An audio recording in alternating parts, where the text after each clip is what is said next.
Morning once again. My name is Christine Balko. I am the Executive Coordinator for the CUSUR program. And it is truly a pleasure to welcome you all to the US-Ukraine Business Networking Series. We are here today on this US-Ukraine Business Networking Series for the way back from war. Today, we will focus on the industrial sectors for the greatest potential for swift success, and we are honored to have such an extraordinary group of leaders and partners with us today. To open our program and set the tone for the conversations ahead, it is my honor to introduce our host, Tom Mellor, partner at Morgan Lewis. Tom, welcome.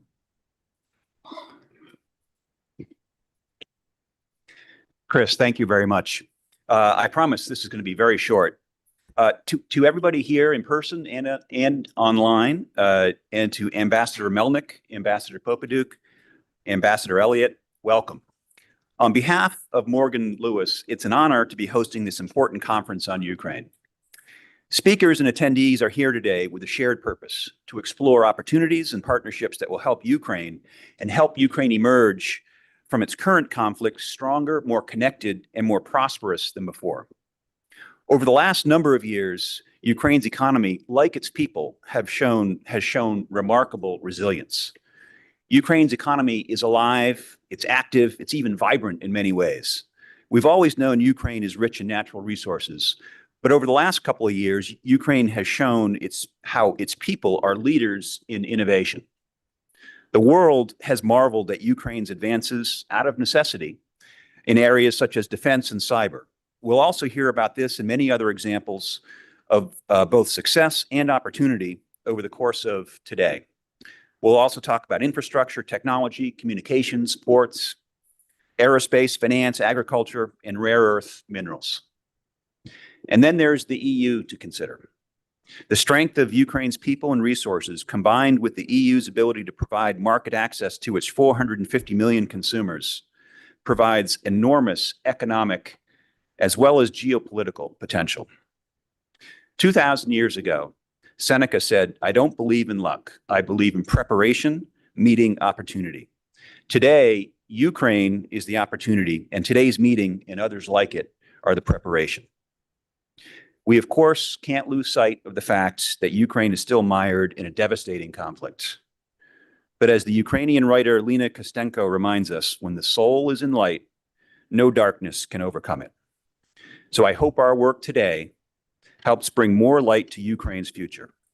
So again, welcome to the conference. And I'm going to turn things over to our Master of Ceremonies, Dr. Walter Zaryckyj, the Executive Director of the Center on US-Ukraine Relations. Walter.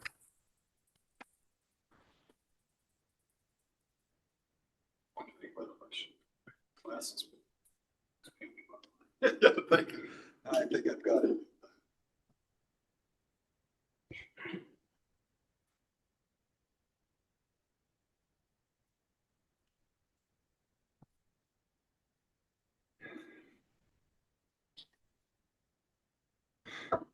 And Chrissy, thank you for helping with the microphone, because you're right. I usually have to bend down on these things. So, well, thank you for those wonderful words, Tom. And this will be another reading. Welcome to the US-Ukraine Business Networking Series, Forum 12. My name is Walter Zaryckyj. Over the past months, I've had the honor to be the events program coordinator. Today, I will have the privilege of being the events host moderator. Before we get to our distinguished opening remarks speaker, Ambassador Andrii Melnyk, and then on to our very rich schedule through the morning and afternoon, let me very briefly do what we traditionally do when opening up our BNS conferences, engage for a minute or two in why we are here, what we're trying to accomplish with these proceedings. The business networking series constitutes a part of a larger set of interconnected forums dedicated to taking measure of Ukraine's Euro-Atlantic ambitions, essentially stronger bilateral, ties with the US, bilateral ties with Canada, eventual integration into EU, and ultimately membership in the primary alliance of alliances, NATO. These are the aspirations that were first professed in 2000 by both the executive and legislative branches of Ukraine, and eventually endorsed in bipartisan fashion in the US in 2000 to 2004 by both the late Clinton administration and the early Bush administration. The first Ukraine gathering was held in 2004 in the wake of the Orange Revolution, which in all its marvelous efforts meant to underscore the sincerity of Ukraine's professed Euro-Atlantic aspirations, or more precisely, to stress the irreversibility of Ukraine's quest for mature nation statehood, as the prime or original conference in 2000 had been entitled. The event, the business event, set two key and co-equal work markers: A, to assess how well Ukraine was shedding its troglodyte Soviet economic past, and two, to define the elements in the Ukrainian economy that were most capable of making the transition to the new world that beckoned. In short, it meant to monitor the economic dimension of Ukraine's Go West decision. The mentioned forum, a 3-day event featuring all sorts of plenary sessions and breakaway meetings, really truly was a solid success.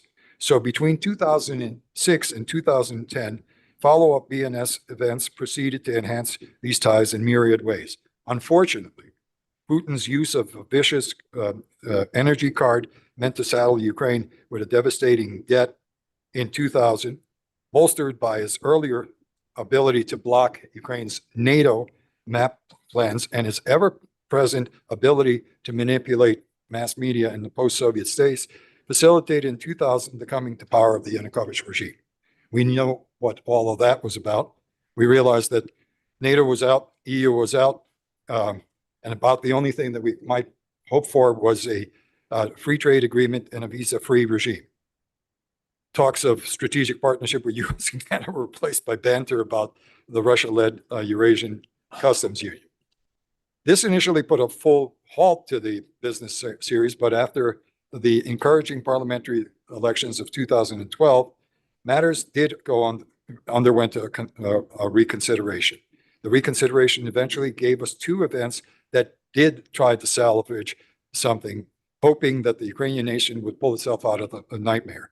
The forums did talk about free trade agreements and visa regimes. And it's interesting that the organizers, and I know I'm going to speed this up right now, killing my own regime here. The organizers' faith in the Ukrainian nation was not displaced. In 2013 and 14, the Euromaidan reconnected Ukraine with the full-bodied EU and NATO ambitions. In fact, we were ready to launch in February 14 when a third era, which the first two were the good side, the bad side, the third era. And what we realized is that Putin gave us another problem, which is he took Donbass and he took Kyiv. And so with that, the third era, despite that, we persevered and we were right to persevere, because what happened is in the 2014 to 22 period, we ended up seeing real reform, and the conversations we had here until 22 were very serious. It turns out, however, that apparently Vlad noticed and took a final step to prevent Ukraine's increasingly visible Euro-Atlanticization, and he graduated to a full-scale war. What to do with that? But he did not count on the Ukrainian resilience, did not count on that. And after 2-3 years of the most hellacious war we've seen, not just in this century, but it approaches the kind of hellacious wars that we've seen in the previous century, in 1 and 2. As a result of that, Ukraine stood firm. So by 24, we actually reorganized. I think it was Governor Popadiuk said, let's do something, because I think Uzhhorod looks beautiful and it's producing all this stuff even in the middle of war. We did it. And at that conference, one of the gentlemen, and I wish that Tom was here with us, to express it. One of them left us with a deep impression. He said, despite all the things that have happened to Ukraine, it continues to produce enough grain to export. It continues to produce enough metal to do all those wonderful things that it does to keep itself in the war.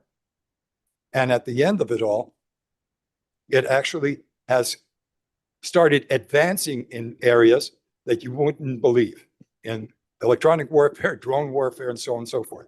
It's able to sink battleships with little sea drones. And he said, why are you doing Euro-Atlantic ambition?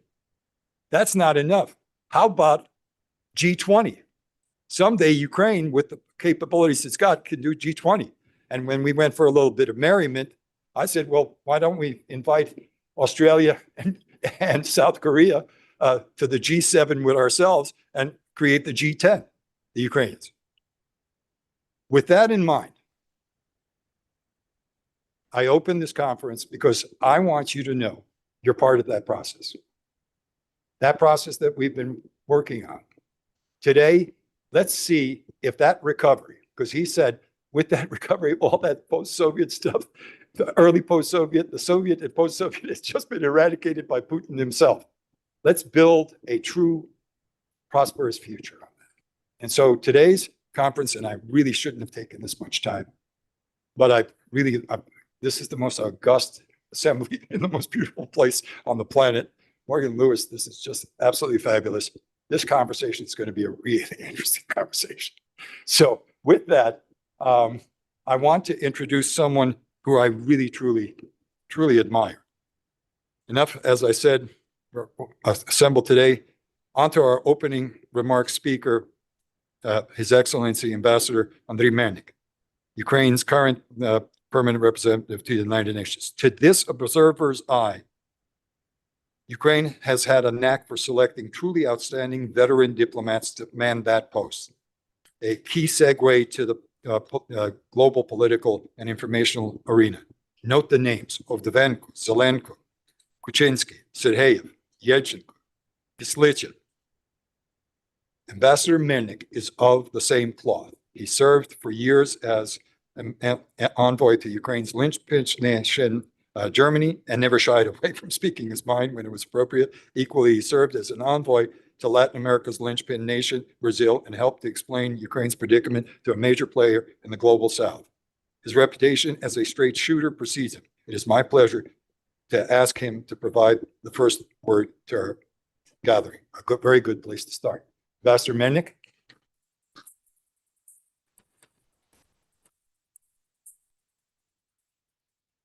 I'm really sorry. Thank you, sir.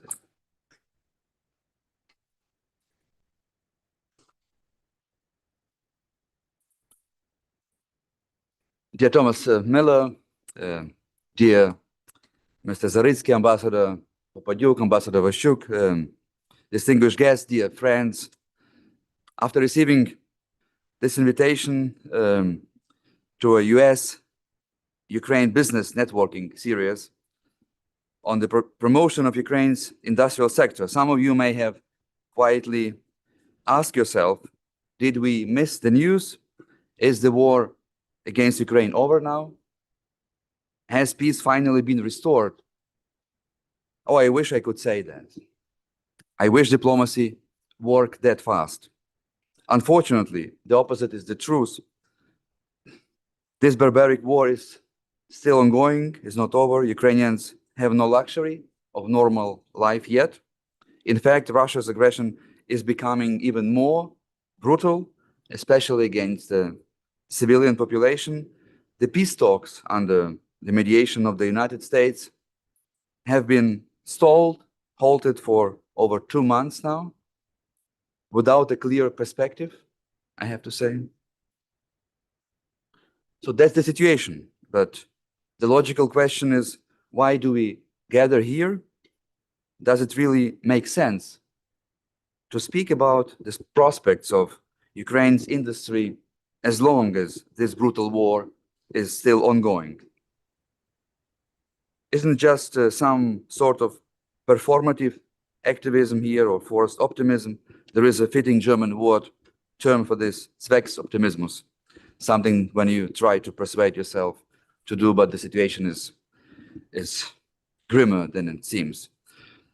But my answer to that question is definitely yes. Yes, it does make sense.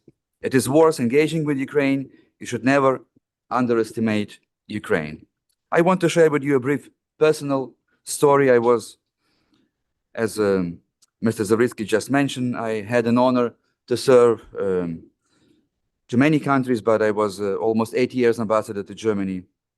And on the morning of February 24th, 2022, the day the Russian full-scale invasion began, I met with several members of the German government.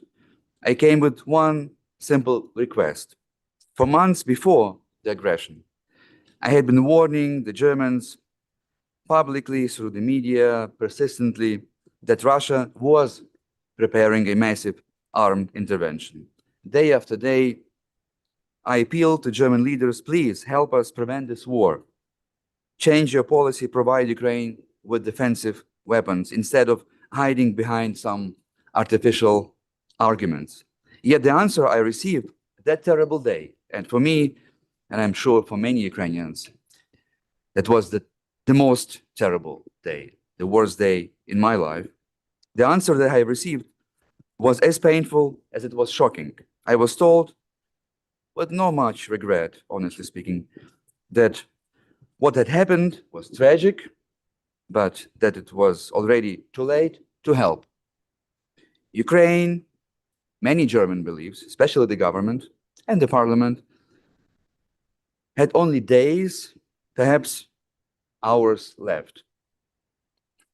Assistance, I was told, made no sense any longer and could later be discussed with the Ukrainian government in exile.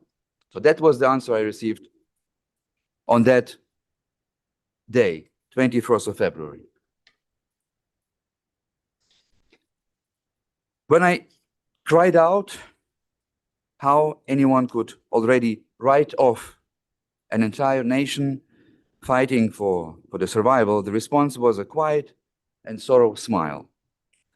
That same evening and in the many days that followed, I felt compelled to sound the trumpet and to beat the drum, turning again to the German public through the political talk shows, countless interviews, and relentless, sometimes brutal public engagement. We sought the support of German society itself, because I truly believe that governments that are democratically elected ultimately have to listen to their people. And I tried to change this position. At that moment, it seemed immovable, literally. But we succeeded, and Kyiv continued to stand, not for hours, not for days, not even for weeks. It became undeniable that Ukrainians would not surrender without a fight. And gradually, after some hesitation and doubt, Germany fundamentally reassessed this position and made a U-turn. And today, as you know, Germany stands as one of Ukraine's strongest allies, providing decisive financial support and military assistance. And I'm proud of my humble contribution to this historic change. Why do I tell you this story? Because Ukrainians have too often been underestimated in history, and the lesson of those dramatic days remain profoundly relevant today, perhaps even more so in the 5th year of this brutal war than it was in 2022. So never underestimate Ukraine. Ladies and gentlemen, Ukraine has managed to surprise our enemy and our friends alike, again and again and again. Not just from a military perspective. Our economy, as Mr. Zaryckyj just mentioned, continues to demonstrate resilience under the most extreme wartime conditions, despite attacks on critical infrastructure and enormous fiscal burden of national defense. Ukraine has preserved macroeconomic stability, maintained a functioning financial system, and sustained economic growth, with GDP expected in times of war. This year, we expect about 2% growth. Inflation, which surged to over 26% after the full-scale invasion has been brought back to single digit, reflecting disciplined monetary policy and institutional strength. Unemployment is gradually declining, real wages recovering, and the foundations of a reconstruction-driven recovery are already emerging. At the same time, Ukraine is carrying an extraordinary fiscal burden, equivalent to nearly 1/5 of GDP, to defend the sovereignty. So almost 1/5 that we spend for our defense. In essence, Ukraine today represents a unique case of economic endurance, a country which is still has to fight the Russian invasion while simultaneously stabilizing its economy and preparing for long-term growth and reconstruction. Dear colleagues, there is a good book written by Dan Senner and Saul Singer titled Startup Nation, The Story of Israel's Economic Miracle. It explains the remarkable success story of how a small country with no natural resources, with enemies on every border, and in constant state of war since decades, could produce more companies on the NASDAQ than Japan, Korea, India, Singapore, and all of European countries together. Today, we can see many similarities with Ukraine, which was literally forced. We were forced to reinvent ourselves in the middle of this bloodiest war on the European soil since 1945. Creativity, innovation, and cutting-edge technology have become, for us, the main features of our economy, of our society. Ukraine itself is a perpetual startup. And I very much hope that today's conference and discussion that we will have can help uncover this hidden treasure for many. Still, I think it's a hidden treasure. For a broader American business community, I thank you once again for the invitation, and I wish you to discover Ukraine. And I can assure you that Ukraine still have cards. We still have trumps in our pockets. Thank you so much.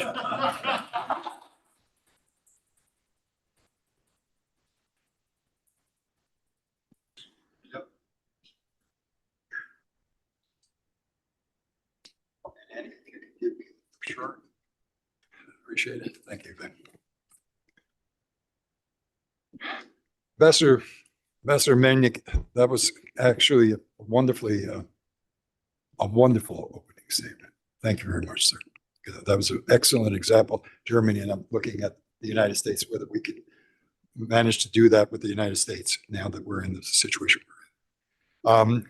Sir, if you can stay with us, this next panel should be interesting, and you might even be able to join the commentary on this plan that we're about to.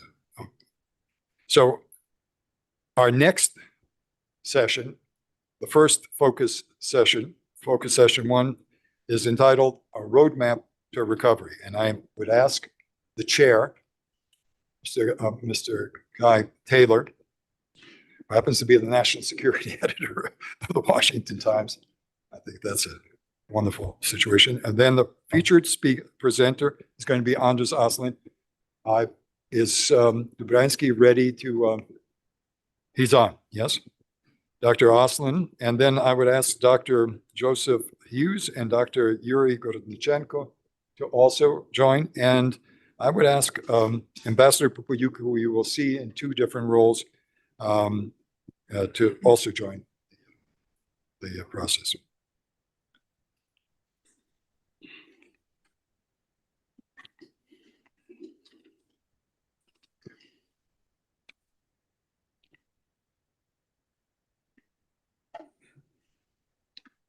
Okay, so with that,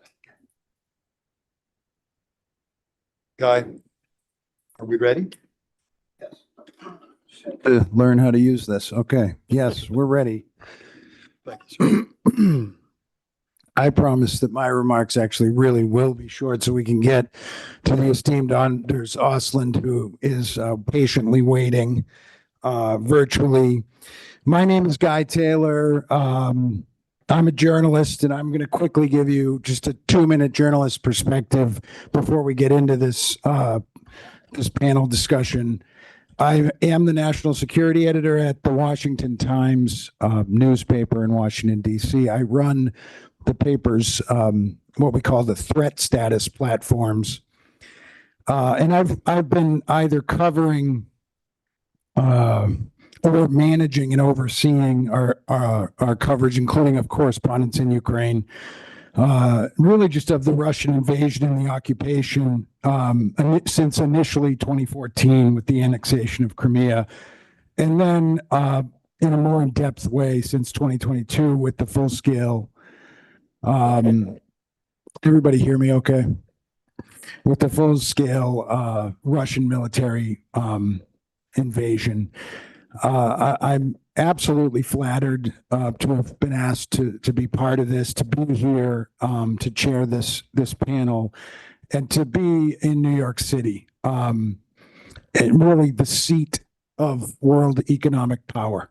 I don't live in New York, and I spend time here almost every month or two, and it always strikes me. It's important to remember that that's where we are. We're really in a place where a discussion like this can reach people that need to be reached. So before I get to our panel members, just a couple of these journalistic thoughts. It goes without saying, I know we're talking about this resiliency and the amazing things that are happening in the Ukrainian economy, but let's not forget that the depth of economic hardship created by this war for common Ukrainians it's just difficult to comprehend at a personal level.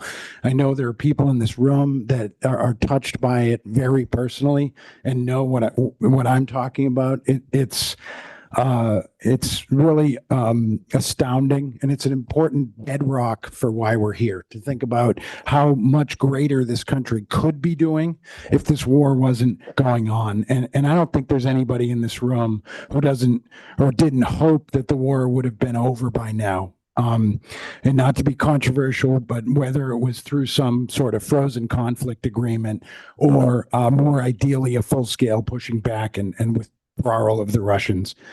But the war is very much not over. And I think the moment for this kind of discussion today, again, speaking as a journalist who sort of watches from the sidelines of these things, and it said this discussion about the potential for Ukraine's economic recovery and rise, that moment is very much upon us. Consider that it was about 16 months ago that the U.S. International Development Finance Corporation, if you for some reason don't know what that is and you're in this discussion, look it up, because it's an incredible body that started with the first Trump administration, got almost no media coverage, very important. The EFC, as it's come to be known in Washington, about 16 months ago announced that the US-Ukraine Reconstruction Investment Fund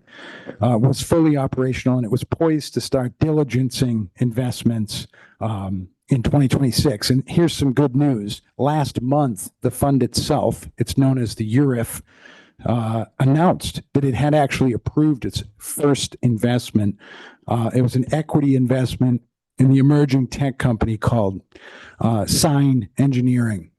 It's based in Lviv. And it's about supporting Sign's continued advancements and innovation in radio communication control systems for drones. Let me just quickly, and I promise I'm almost done, connect some dots for you.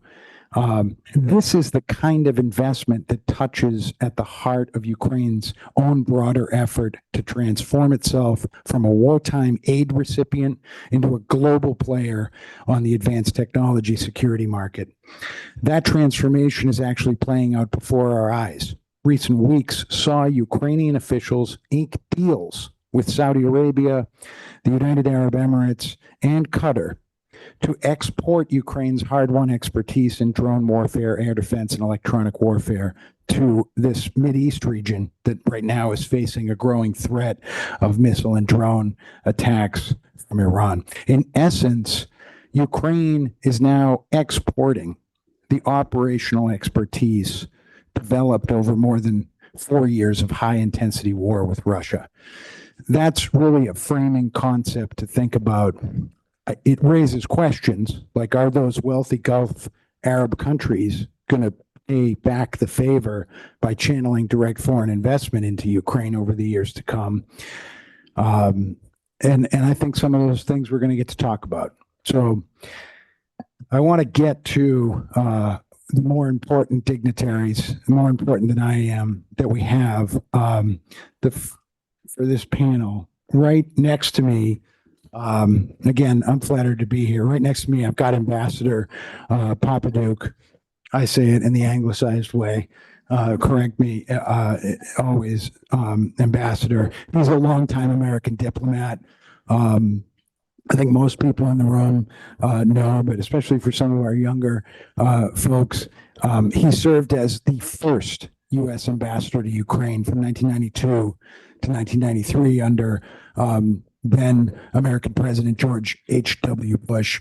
Ambassador Popadiuk is a past principal of Morgan Lewis Consulting. He presently serves as president of the Diplomacy Center Foundation in Washington, D.C., and as chairman of the National Board of Directors of the World Affairs Councils of America. He's a retired member of the Career Senior Foreign Service. He brings really more than 30 years of experience in areas of national security, political risk analysis, communication strategy, energy policy. He served on the national security councils of two American presidents, Ronald Reagan and George H.W. Bush. He's just got a vast array of experience and contacts that hold the participants together. He's the guy who knows probably more than anybody in this, everybody else in the room in terms of connecting people. So we're going to get to hear from him. I think he's going to be our chief critiquer of Anders Åslund. Next, I've got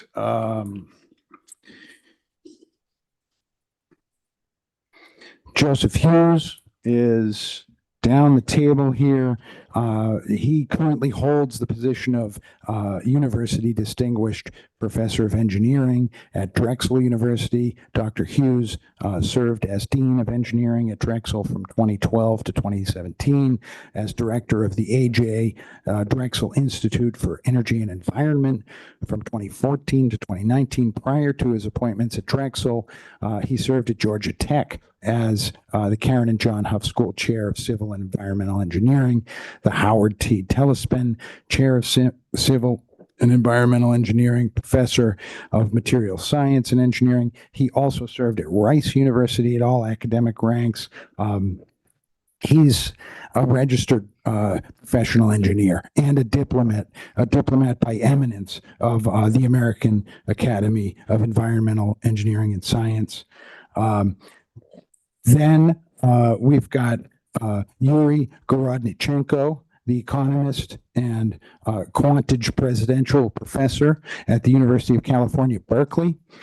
Dr. Gorodnichenko is also a visiting scholar at the Federal Reserve Bank of San Francisco. He's a faculty research associate at the National Bureau of Economic Research, a research fellow at the Institute for the Study of Labor. He's a leader just of the Ukraine Initiative at the Center for Economic Policy Research, CEPR. And he's a member of the Scientific Advisory Council at the Kiel Institute for World Economy. Dr. Gorodnichenko has co-authored a range of articles and that have really have contributed to the discussion here. We're going to get to him. And then finally, I've got Anders Åslund, who is our key presenter. So Anders, we're going to get to you here. Anders Åslund he's the renowned Swedish economist. He's the scholar and author. He's currently chairman of the Economics Education and Research Consortium based in Kyiv. He's also a senior fellow at the Stockholm Free World Forum, and he has been an adjunct professor at Georgetown University in Washington, D.C.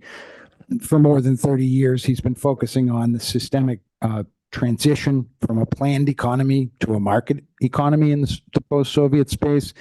He's been an advisor to, among others, the presidents of Russia, Ukraine, Kyrgyzstan, and has contributed to the economic policy of the Baltic states, really. From 1989 to 1994, he was a professor of international economics at the Stockholm School of Economics. He graduated from the Stockholm School, earned his PhD from Oxford University, and he's really the brains behind the road to post-war reconstruction. Anders, I'm going to hand it to you as our featured presenter, and people can find this if you didn't see it already. They're around the room. It's a summary. Take it away, please. Thank you very much, Guy. Hope you can hear me properly. First of all, let me apologize for not being able to be with you in person, but I had knee surgery, so that I'm not allowed to travel from Washington as it is. But let me thank, first of all, Ambassador Popadiuk for having organized this. So Ambassador Popadiuk has served as our initiator, project chairman, and we have been two project co-directors, myself and Simon Johnson, professor at MIT and the Nobel Prize winner in economics in 2024. And altogether, we have been 7 people working on this report, 5 university professors, and then Ambassador Popadiuk and his collaborator, businessman John Quinn. The other participants, as you have already mentioned, Professor Hughes and Professor Gorodnichenko, and also Professor Charles Becker from Duke University. And I should say that the work has gone very easily. Everybody has been working on Ukraine for a very long time. Personally, I've been working on the Ukrainian economy since 1985. Simon Johnson and I cooperated with the Ukrainian government 94-95 to get Ukraine's first macroeconomic stabilization program together. So we are strongly committed to Ukraine, and we do think that Ukraine has wonderful opportunities to develop. This report that will be published in June, and as you mentioned, Guy, we have now out 4 pages of our key recommendations from the report that I would recommend you all to read. This is about how Ukraine should be reconstructed. Whenever you talk about this, you always get the question, but sorry, the war is still going on, upon which we answer, sorry, 30 to 32 million people are actually living on Ukrainian-controlled land in Ukraine today. They have to be able to live. They have to have essential services. That means that the government needs to have sufficient finance. They need to have sufficient infrastructure, and they need to have possibilities of working. That means you need to have electricity. You can say that there are 3 things that are really critical for the Ukrainian economy in the short run. First, sufficient financing. Second, sufficient infrastructure, in particular for export earnings that you can ship over the Black Sea, as Ukraine can now do, thanks to having defeated the Russian Black Sea Navy. And thirdly, you need to have electricity. Electricity has been the critical bottleneck for the economy in the last 2 years. And the simple term is we must keep the lights on. And Ukraine has done so eminently, but not sufficiently. So what is this report about? First of all, it's about economics. It's not about the war, and it's not about diplomacy. What do you need in order to succeed in the transformation? First of all, you need money, a lot of money. Ukraine needs to get $100 billion a year in order to keep going. Half of it, $50 billion or so, to finance the budget deficit, and half of it to finance arms that Ukraine needs. And this can be either in kind, or it can be in money. Ukraine can now produce itself, as a guy touched upon, $35 billion of arms a year. So Ukraine can now deliver about 60% of the arms needed itself from its own production. And much of this is very new, and it's also very cheaply produced.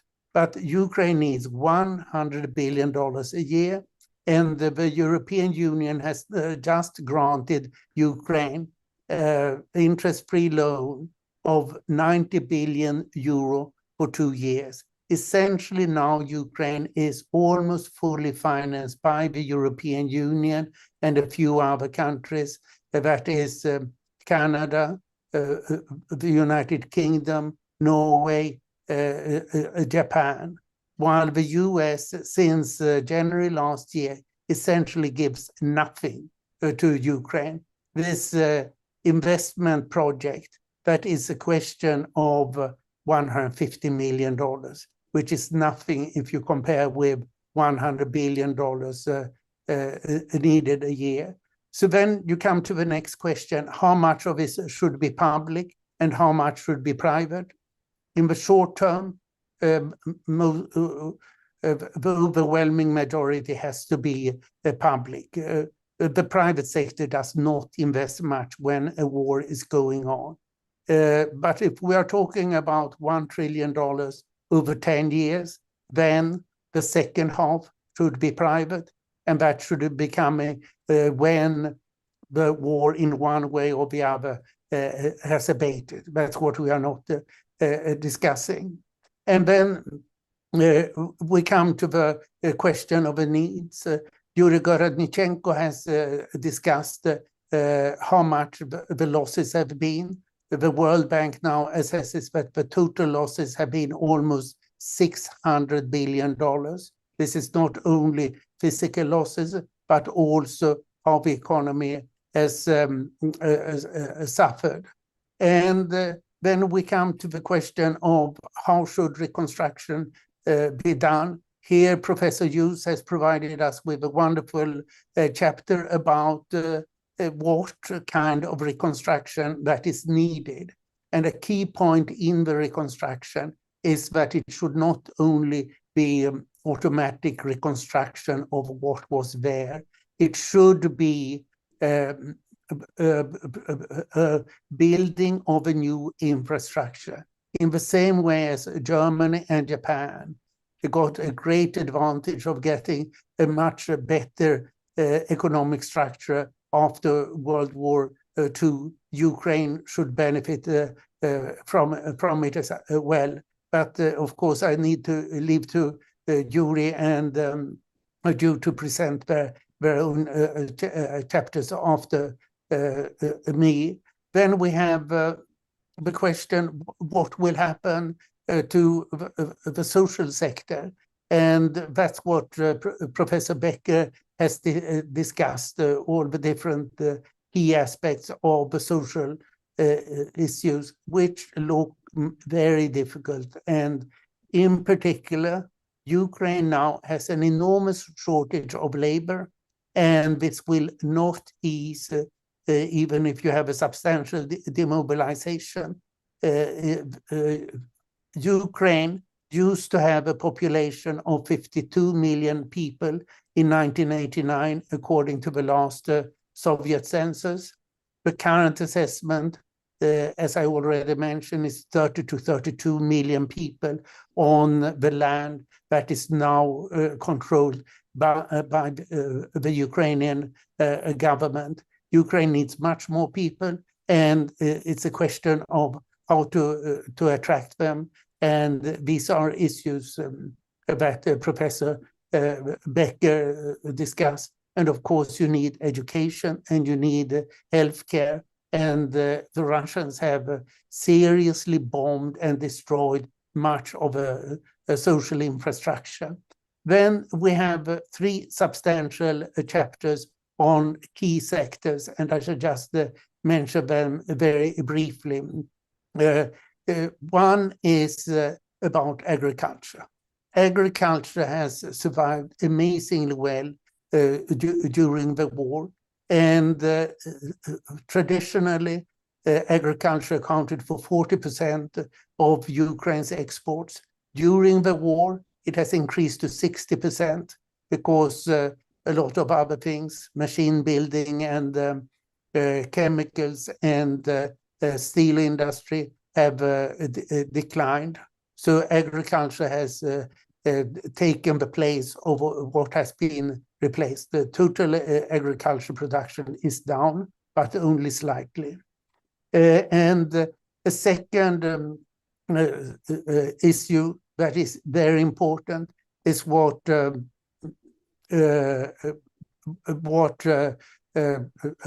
Ambassador Popadiuk and John Quinn have written about the energy sector. Ukraine has substantial assets in energy, and there are 2 big theses here. One is Ukraine has the second largest gas assets in Europe. And to give you one simple number, Ukraine has half as much gas reserves as Norway, but it produces far too little gas. If it were as efficient as Norway in producing gas, it should produce 70 billion cubic meters a year, but it produces 20 billion cubic meters a year. And this is an enormous potential that should be used now, in particular in the current situation when Europe is suffering from a shortage of gas. And then we are coming back to what both Walter Zaryckyj and Guy Taylor mentioned, the military sector. The military sector is the big Ukrainian force forward. And this is what Ambassador Popadiuk has written about, how the military sector can export. And this is, of course, for Europe, very important. And as already mentioned, how we have seen that President Zelensky has smartly traveled to the Gulf states and offered Ukrainian technology and air defense. This is an enormous advantage, and it's high-tech, and it's highly economical. So this is what Ukraine can really benefit on. So these are the 3 sectors that we have particularly brought out. And essentially what we are saying, Ukraine can and will move forward, and we are happy to participate and assist as is possible. Thank you. And thank you very much to Anders Åslund. collaborators. We may come back to you. I haven't been disciplined yet about running way behind on the first panel, but we have a little bit more time. I want to go to Ambassador Popadiuk first, and then we're going to get reaction and input going down the panel. Thank you very much, Guy. I'd like to just make one correction to your very kind introduction. I'm a past chairman of the National World Affairs Councils. Oh, yeah, Yes. okay. I Before was reading very quickly. Sorry. That's okay. Past chairman of the World Affairs Councils of America. First of all, I'd like to acknowledge Tom Mellor and my former colleagues at Morgan Lewis for taking the initiative to host this event. So I appreciate very much, Tom, and it's nice to see a lot of my former colleagues here in the audience. So thank you again very much. Also, I do want to acknowledge Walter Zaryckyj. Walter is very much dedicated, as you can tell from his opening remarks, to the cause of Ukraine and US-Ukrainian relations. And Walter's been spending many years putting these types of conferences together. So kudos to all the efforts that you and your team have always put hard efforts into this. And I see this as being another successful event. Anders, I want to thank you for that excellent overview. I'm sure there'll be plenty of questions from the audience. I just have a few comments to make. Anders gave you an outline of the report itself. I just want to give you a little bit of a background how this report came about. I'm president of the Unity Club. The Unity Club is the initiator of this report, and the Unity Club itself is the initiative of a Ukrainian business entrepreneur, Pavlo Chumak. Unfortunately, he couldn't be with us here today, but he's been very generous in terms of his support and time and efforts to make sure this report comes out. And the Unity Club itself is an organization of experts whose goals are twofold. Number one, to help Ukraine get through the current situation in terms of the pressures it faces economically, socially, and politically. And secondly, to try to lay out a roadmap and assistance for Ukraine's future growth, but obviously in the post-war environment. And that's where the report came in.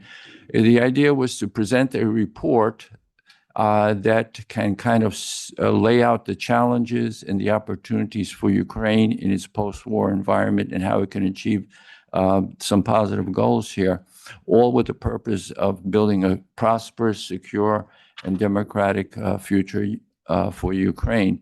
Now, there are a lot of reports out there. I'm sure many of you have gone to conferences, read articles, or heard news reports about ideas about the reconstruction of Ukraine. What distinguishes this report is, first of all, I think it is the first report that takes a look at the whole range of issues in Ukraine. Most of the other analysis or discussions of reconstruction focus on how do you pay for this? Where do you get the money? Or what are the internal dimensions of Ukraine politically to deal with some of these issues and the budgetary issues? We take a look from A to Z, so to speak. We look at the social network, the political network, and I think we'll get into some of this in Joe's comments. We look even at housing, pensions, et cetera. So we get very much detailed. So what we hope to do is lay out a broad outline of what Ukraine will face. The second objective is it's a living document. So it's basically tied to the first objective, a living document in the sense that we have put together a host of recommendations that Anders mentioned. You have it in your seats. You can go through those recommendations. What we're hoping to achieve today is get some feedback on your views of what we've written about and based on the presentations that Anders and Joe and Yuri will be making. And we'll incorporate that and eventually put this out as a written product toward the end of May, sometime maybe in June at the latest, that will be available to the public. And so, this session is very important to us as authors of this report. And so we hope to engage in a very good discussion with all of you, and feel free to be engaging in all kinds of questions, even very hard questions. And with that, I'll turn it back to you, Guy. Yeah, Dr. Hughes, why don't you give us your sharpening points on what we've heard so far? Thank you, and it's an honor to be here to talk about the report that's been put together by myself and my colleagues. I've had a chance to focus on elements as relate to infrastructure, reconstruction, and potential in recovery generally, and also in the area of agriculture. And it's a pleasure to be here with my colleague Yuri, who looks at the world through economic lens. I look at the world through an engineering lens, and I think about what's doable. And while the scale of destruction in Ukraine is massive, hard to even imagine, the engineering response is in fact doable. It's a scale issue. And there's going to be a tremendous amount of labor and materials and energy and all those kinds of things. But in fact, the ability to rebuild is quite doable. What one wants to rebuild is a different question, because the idea of replacement is not something that I would advocate for. Replacing old infrastructure, things that were built in the Soviet era, are not things to be replaced. What should be thought of as what should replace the old, and what can be done in that kind of a landscape. The key challenges, as I see them, is what I would call a systems of systems problem. War has this ability to degrade not only physical assets, but a whole range of interconnected, interoperable capabilities. And reestablishing that interoperability of systems, whether they be infrastructure systems, social systems, economic systems, or other, will be I think the important engineering challenge. In the report, one of the things that we emphasize very strongly is the importance of rule of law and security as entry-level components of reconstruction. Obviously, there's economics and legal components of that, but there's also strong infrastructure elements of that are oftentimes not thought of early on in reconstruction efforts. And I would highly emphasize the need for the consideration of infrastructure to support security and rule of law. I would be remiss if I didn't talk about certain challenges that will be seen in reconstruction that are oftentimes not thought of in the general public, and I will lump these under the category of remnants of war. And the remnants of war, there's many, but three that I would identify specifically: explosives, whether those are unexploded ordnance, landmines, or other, represent enormous challenges in the idea of reconstruction. They will be incredible impediments and long-term, if not generational, concerns. They need to be thought of early in any planning for reconstruction. A second will be rubble. There is an extraordinary amount measured in gigatons of rubble that has to be dealt with, and there needs to be an infrastructure for that, because reconstruction cannot really take place till the rubble is removed. And this is an important challenge with many, many facets. And the last will be other environmental harms. The war has created enormous numbers of destruction of, for example, chemical infrastructure, industrial infrastructure, housing infrastructure. All of these represent environmental challenges going forward. So the engineering, those capabilities exist. What is it that we want to construct, I think, is an important part of the discussion. How we create interoperability and interconnectedness of systems that go beyond infrastructure systems, that go into civilian life and economic redevelopment, I think will be absolutely essential. I had the opportunity to work with a colleague, Kent Dale, on the discussion of the future of agriculture in our report.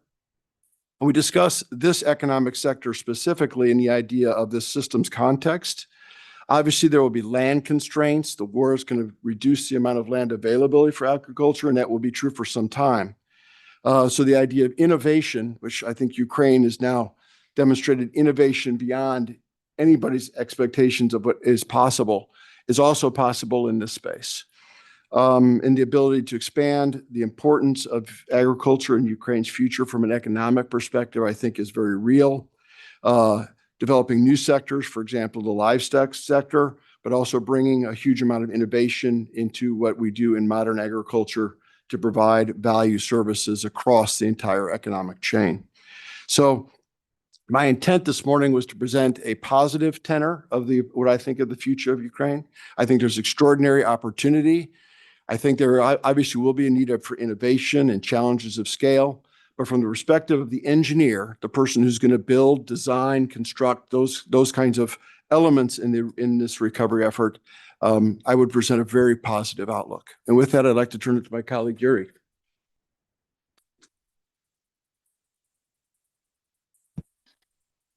Thank you. It's one of the first report I have ever co-authored when one of my co-authors was an engineering person, and I think it's a sign of success. In economics, we often emphasize gains from trade. This is one example we can learn from each other quite a bit. I want to go back to one of the points that Anders made, that the cost of reconstruction is going to be huge. We're looking at probably something like $1 trillion over 10 years, which means we have to raise somehow $100 billion per year for 10 years. It's a lot of money. It seems an impossible task, a heavy lift. But when you look at the numbers, it's actually something that is quite feasible. For example, now during the war, we receive about $100 billion in aid, military and economic, flowing into Ukraine. So we know this can be done in principle. We just need to find sources of financing that can support this investment into Ukraine. Still, it's a lot of money. We have to think very carefully about where this money is going to come from. And just the loss of physics, we can't ignore them. We can't ignore the loss of economics. We have to face tough budget constraints, the power of incentives. We have to make sure that it's in everybody's interest to invest in Ukraine. And you have to think about who is going to have the resources to give to Ukraine and support Ukraine in this reconstruction stage. One source we identify is obviously the Russian frozen assets, $300 billion. It's already covering about 30% of what we need. We propose to establish a sovereign wealth fund that is going to manage this money and basically pay out a dividend to Ukraine and support reconstruction, not just over 10 years, but maybe over longer horizons. We also think that over the next 10 years, it's feasible to raise about $200 billion from official sources, multilateral and bilateral. The European Commission alone committed about 100 billion euros in its next budget, which is going to be over 7 years. We think we can raise more money from that. We'll also have to think about private sources of funding, foreign direct investment, and that's going to give us most of the resources. And probably this is what we want to have anyways, because if we want to have sustainable economy for Ukraine, we have to integrate Ukraine into global value chains. And that's not possible through Russian frozen assets or through bilateral official aid. It has to be private money flowing into the country that is going to make it sustainable. And again, you think about this as a lot of money, something that is potentially infeasible. But when you look at the experience of Eastern European countries that joined NATO, joined the EU, they raised quite a lot of money over the years. And so for Ukraine, it's a very straightforward playbook. You just follow what these countries did in the past, and money is going to come in. Ukraine is going to be a land of opportunity. There are lots and lots of fundamentals out there that can make Ukraine a successful country. Now, having said this, I want to emphasize the point that Joe made earlier, that security is a key element here. If you don't have security, you can't really expect a lot of private money flowing into Ukraine. And this is why we think in the report that three important preconditions for making this a success story is A, you have to have security. This can be delivered through NATO. You have to have access to markets, and that's going to be given if you're a member of the European Union. And the final point, if you want to have a big investment boom in Ukraine, you need to clear up previous problems. And in particular, you look at the level of public debt in Ukraine. This is about 100% of GDP. It's not unusual for a country in a war, but if you want to attract investment, you have to have some type of clean slate, which means, we have to start working on the debt restructuring for Ukraine now, so that, on the first day of peace, we can hopefully have a clean slate and attract more private capital. So like Joe, I'm an optimist. I think Ukraine is going to be a land of opportunity, but we have to work now on lining up resources to support this reconstruction and rebuilding. Thank you. Yes. Actually, Ambassador Popadiuk, go ahead. I will tell you, they put me as chair of the first panel because as a journalist, we never miss deadline. So people are starting to look at me. We're gonna go to Ambassador Popadiuk, and then we're gonna quickly squeeze in one question. So if there's somebody who has one, be ready. Thank you. I'll be brief. I just want to thank my colleagues for taking the time and effort to be here, but also at the same time for all the work they put in. This includes obviously Anders, Yuriy, and Joe, as well as John Queen, who's here. Unfortunately, Simon Johnson and Charlie Becker could not be here but they also obviously put in a lot of effort to this. So I'd like to just thank everyone. I think I need to correct myself. Did I say, Joe, that you wrote about housing and pensions? If I did that, that was wrong. That was I didn't speak about pensions, but speak about. housing. Yeah. Okay. Charlie did a lot of the social stuff.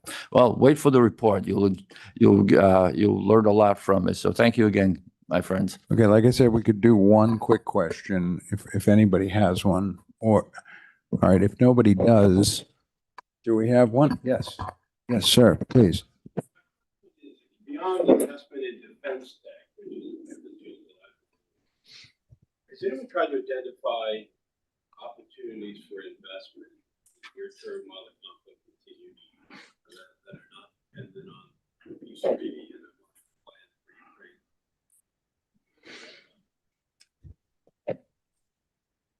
Ukraine? Carl, that's a great question. I'm sure my colleagues will weigh in on this. There are a lot of opportunities in terms of investment in Ukraine, and a lot of people are starting to look at these things.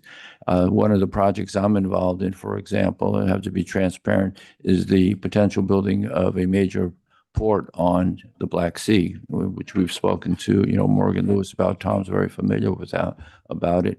And that's a intermodal port, land, sea, and air. It's in the conceptual stage. We've had interest from a number of companies in terms of discussions, and a number of investment houses have had discussions with us. So yes, there are opportunities like that. That's a huge infrastructure deal. But beyond that, there are a lot of individual companies that are ready to either partner with U.S. companies or looking for investments in their own realm. So that is, and we could easily provide those for you if you would like. My colleagues and I, we can provide those. But there are a lot of opportunities. One thing, I'll piggyback on what both Joe and Yuriy said, and we're optimistic about Ukraine because not only of the resilience of the people, but the resources that the country has, ranging from agriculture to IT skills. IT is another very valuable field in terms of investment. So there are opportunities there. And so I'll tell you what I've always told people. Ukraine eventually will reach a post-war environment. There will be an end to this conflict. And there's a lot of hesitancy on a number of investors to get involved because of the conflict. But I keep telling them, if you're not in line now, you're not going to get anywhere once the doors open.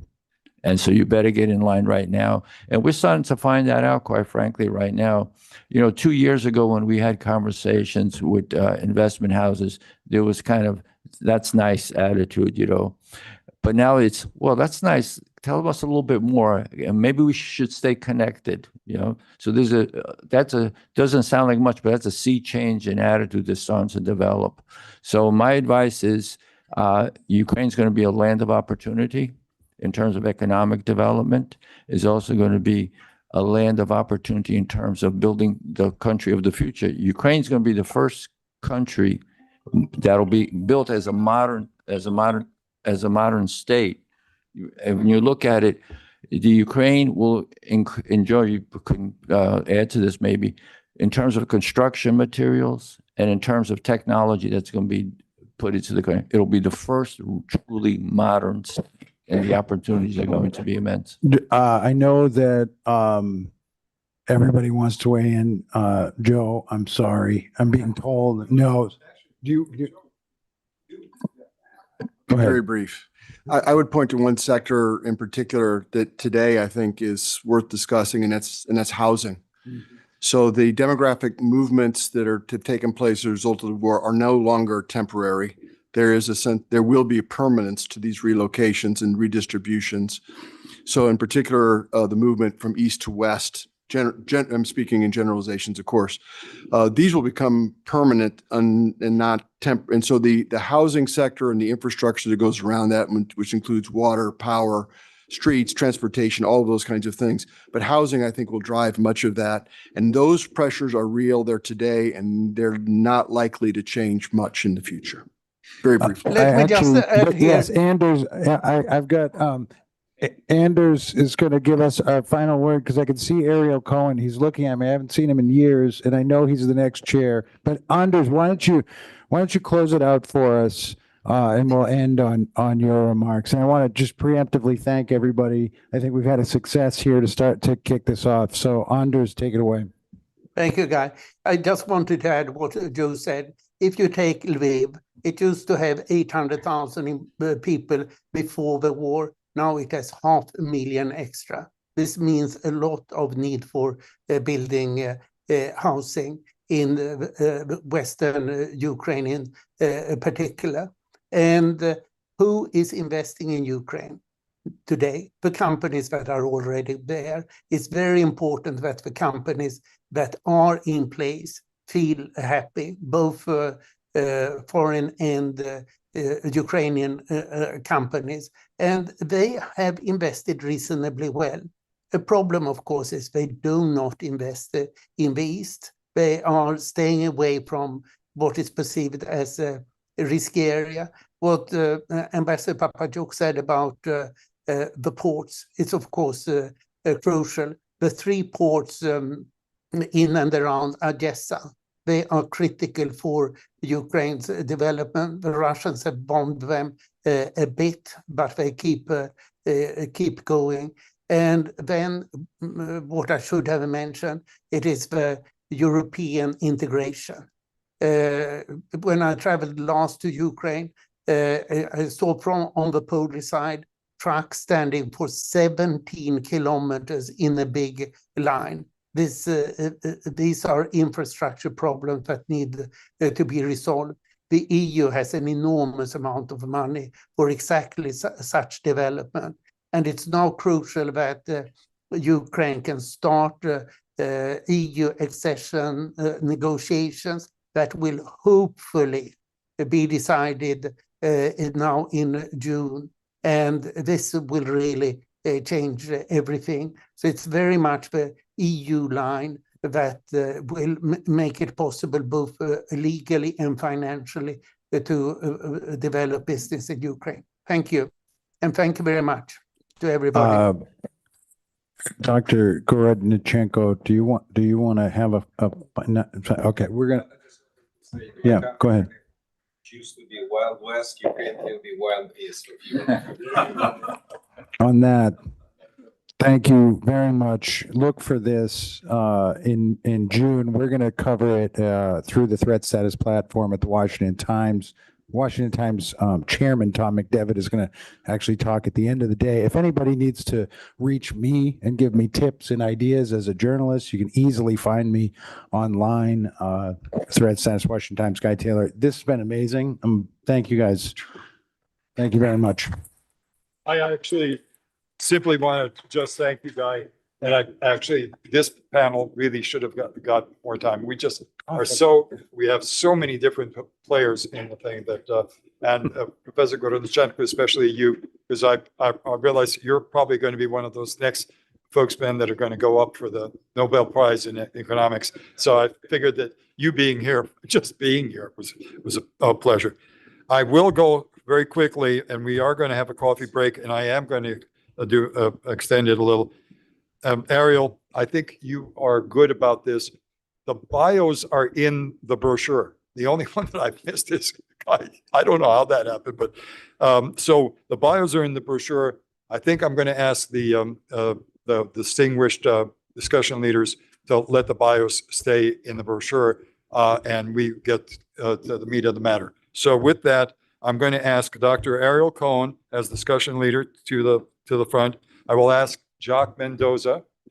Jock? I didn't see you before that. It's good to see you in person. And I would ask Mr. Ken Dale. I know that I've saw him and his lovely wife. So very quickly, this one is a big one. You've heard it. It's the resources one. It's the breadbasket of Europe, metals, chemicals, rare earth supplier to the world. Let's see if we really can match up to those words. Max, did I call you in? Yes. Good morning. Right. And I promise after this, we get a 3-minute coffee break. Not a 5, but a 3-minute coffee break. Thank you.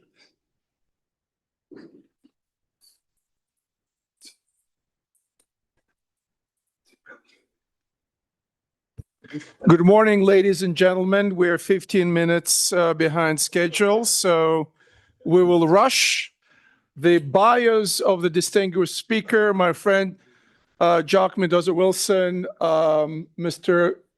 Pyziur, and Mr. Kendale are in your packages. To me, this is very personal because just the other day, I read that my babusa, my grandmother's town, Hulai Pole, which was, Batsko Machno fame, was taken over and then recaptured, and there are consistent fights there. My birthplace, Yalta, the Crimea, is occupied, and my grandfather's place, Odessa, is bombarded day in and day out. So, the rebuilding of Ukraine is the answer to the Russian aggression. Having Ukraine modern and prosperous is the ultimate victory for the Ukrainian people and for all those who value the cause of freedom in Europe and around the world. With that, we are focusing on energy, on metals, and on agriculture. And my opening remarks, I call them the future of grain and steel. And this will be the title of my blog in Forbes. I'm a weekly blogger for Forbes.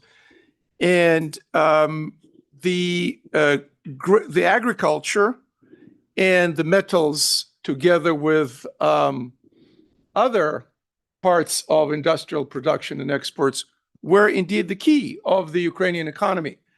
It was, together, metals and agriculture, 20% of the GDP. The previous speakers mentioned that agriculture turned out to be very resilient. Energy, on the other hand, suffered a terrible blow.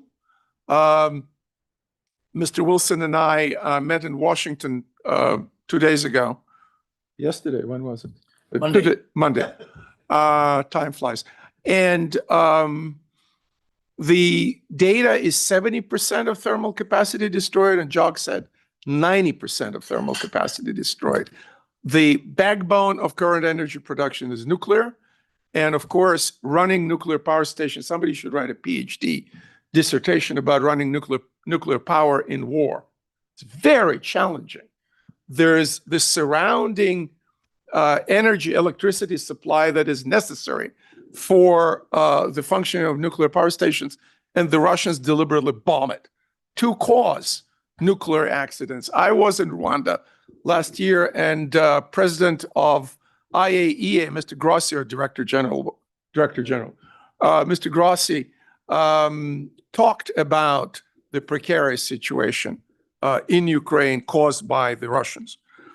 So the estimates that colleagues already mentioned is 14.2 billion damages to generation assets and energy, 17 billion to electricity sector overall. The needs are 90 billions over 10 years. In agriculture, the costs of demining, the cost of the rebuilding of the supply chains, the damage that agriculture suffered because of energy supply being destroyed. And with all that, agriculture is 80% of the peak of 2021. So that's a tremendous achievement. And of course, with a post-war reconstruction, agriculture can go over the peak of 21, over the 100%, especially as the land reform and private property on land will sort of percolate and settle down, and people will learn more and more how to operate in the environment that has a very, very important feature, which is private property on land. In terms of the infrastructure, the current energy production, 1/3 of pre-war. The financing now goes to rebuilding of the damage, and then the Russians bomb it again. But it will be built and reformed in a way that has more renewables and storage, that has micro grids, that has distributed generation. So the modernization of the energy grid is going to be an important priority after the war. Ukraine is blessed by deposits of titanium, graphite, uranium, manganese, and silver-bearing polymetallic deposits, 1.1 trillion cubic meters of proven reserves, gas. But the geological prospecting, and here I'm talking as the son of somebody who discovered the famous Shebelinka gas deposit in Ukraine. My late father was an oil and gas geologist from Kharkiv Geological Faculty of Kharkiv University a long time ago. And the average ages of prospecting is 30 to 60 years back from the Soviet times. In current prospecting with the 3D geophysics, 30 to 60 years back is like Jurassic period. It's very, very old. So reprospecting will generate assets worth probably trillions of dollars. So this is going to be a bonanza for Ukraine and for the Ukrainian people. So I'm wrapping up. The next phase of rebuilding has to be built around investment and investment competitive environment, not just donations, not charity, not aid only. Yes, the immediate humanitarian crises need to be addressed through generosity of the donor community, both in the United States, but particularly in Europe, and also with future partnership and participation of Korea, Japan, Australia, etc. Second, energy is the key. You rebuild energy, you have ample and competitively priced energy.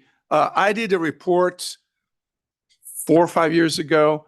The tariffs and the generation costs in Ukraine were twice as high as Poland, if I'm not mistaken. So that should come to a more competitive value point. The value-added production should be prioritized over raw extraction. So instead of just mining, you mine and process before you export. And of course, the private investors will be very wary not only of security risk, but also the levels of corruption in the system. People didn't mention it out of being polite, but the system needs to be more transparent, more streamlined, with less space for corruption. And with that, ladies and gentlemen, I am very optimistic that post-war Ukraine will be a thriving powerhouse in Europe, not unlike Poland. And I would add that Poland, Ukraine, and Sweden should be cooperating even harder than they are already in order to build this northwestern or western bulwark of security between the Baltic and the Black Sea. And with that, let's go to Jock Mendoza-Wilson. As you're chairing this, could you tell me how many minutes I have? You have 10 minutes. As far as priorities, Ariel, why don't I go first? I think Jacques will have the details as well as also Kent will have. You don't have details? I have an overview. Okay. That's all right. All right. I have a PowerPoint, Andrii, but he's sitting in the next room. Hopefully he'll bring it up. We've been asked to provide positive impact, an overview of particular resource endowments of Ukraine. Ariel has done, probably taken the better part of my presentation and has already summarized it. But to start, next slide, please.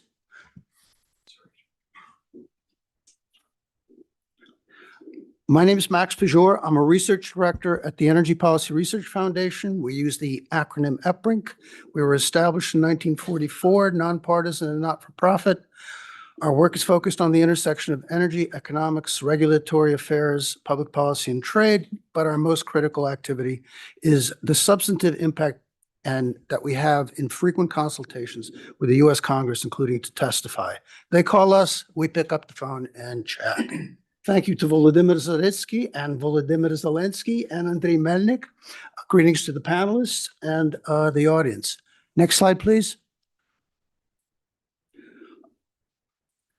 As far as the outline, just I'd like to first discuss mineral resources. That was one of the requests. Just an overview. Some details about Ukraine and energy, and then to expand on that and discuss European-Russian hydrocarbon avoidance, the impairment of Russian hydrocarbon production and exports, and then conclude with something I think has been heretical before, but I think is more current now, and that's can sanctions policy be changed? Can we learn something from the Hormuz? Next slide, please.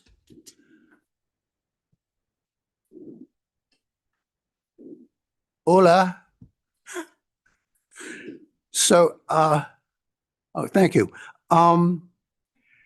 As a preliminary, there's a lot of discussion about critical minerals, critical materials, rare earths. So it's important to draw a mental Euler diagram.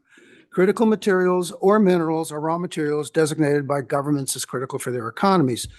To use the US as an example, there was the 2020 Energy Act, which defined critical minerals or materials by regulatory action. And beginning in 2022, across several different high-level agencies, there are 2 lists that are kept, and this is something that is updated every 2 or 3 years. Rare earth elements are a subset of that. They refer to 17 elements critical for catalysts and magnets. They are not rare in the Earth's crust, but they are rare due to the limited availability of operating mines and processing. Critical one is neodymium. You know, it's fabulous to actually use one. It's found in magnets that you attach to bicycles and measure the cadence and the speed. So one of the things that, minerals came to the forefront with the Trump administration, but it starts earlier than that. October 2024, the idea was pitched by President Zelensky as part of his Plan Перемоги. There was a lot of noise. Obviously, we saw the February 28th meeting with President Zelensky, but there was a deal that was signed April 30th, 2025. 3 provisions: revenue sharing, 50% of royalties contributed by Ukraine, rent payments, license, all these things are determined within this framework. This revenue sharing only applies to new investments in projects. Existing projects like those by companies such as Naftogaz and Ukrnafta are explicitly exempt. It's in the context of military aid. The financial commitment is structured as a capital contribution, as is military aid. And then the government's governance is the fund will be managed on a 50-50 partnership basis, giving both nations equal voting rights. In the US, it's managed by the International Development Finance Corporation. I believe there's somebody here who's going to be also from DFC discussing this. A deal was finalized. The first deal under the terms of this agreement was finalized in January 8th, 2026. One of the places that I read of it was in the New York Times. The first bid was awarded to Ron Lauder, who is one of the big proponents of pursuing critical mineral mining, rare earth mining in Ukraine, and TechMet. Perhaps you might discuss TechMet. I think there's an affiliation with SKM there. But it was to mine the Dobro block of lithium ores. And there's a little screen grab there at the bottom of the slide. This is straight from the Statistical Service of Ukraine. But talking about metals and it's a high level view. Next slide, please. So I mentioned the Euler diagram, making a mental note of that. Focusing on lithium. There is no lithium production in Ukraine. Current lithium markets are particularly lucrative. There's 1 million metric tons produced per year. The largest ones are in Chile, producing 200,000, one particular miner producing 200,000 metric tons. Juniors in Argentina, demand is expected to rise to 3 million metric tons per year. So it's, if it shows up in Ukraine, you'll be a price taker, and prices are good right now. The appeal in the current moment, at least is what is being discussed, is electric vehicles, but the critical driver is utility scale storage battery. And here in the United States, you have Texas and California in particular competing to install large amounts of battery storage, because they, on the flip side, they have a lot of intermittent power, wind and solar. During the course of the day, that excess power needs to be stored and then sent out into the grid at other points in time, and also to maintain frequency. That's a critical aspect of battery storage. France, Spain, Italy are also commissioning large installations of utility scale batteries, and Ukraine also. There was an article in the October 7th issue 2025 of the Wall Street Journal that highlighted that there are secret installations across Ukraine of battery scale storage to mitigate all the blackouts that are taking place. I think Ariel mentioned manganese. It's used to harden and desulfurize steel production. 2023 Ukrainian production was 126,000 metric tons, a 61% decrease from 2022 due to the war. Put it in context, annual global production is 20 million metric tons. Again, to be a price taker in that. Titanium, Ukrainian production is down by 51% to 200,000 metric tons in a world of almost 10 million metric tons of production. Thank you. Context. Okay, uranium. In 2023, uranium production increased over 50% to 150 metric tons, but Ukraine needs about 800 metric tons in order to service its nuclear power plants. And this is in the world of 52,500 metric tons of production. Next slide, please.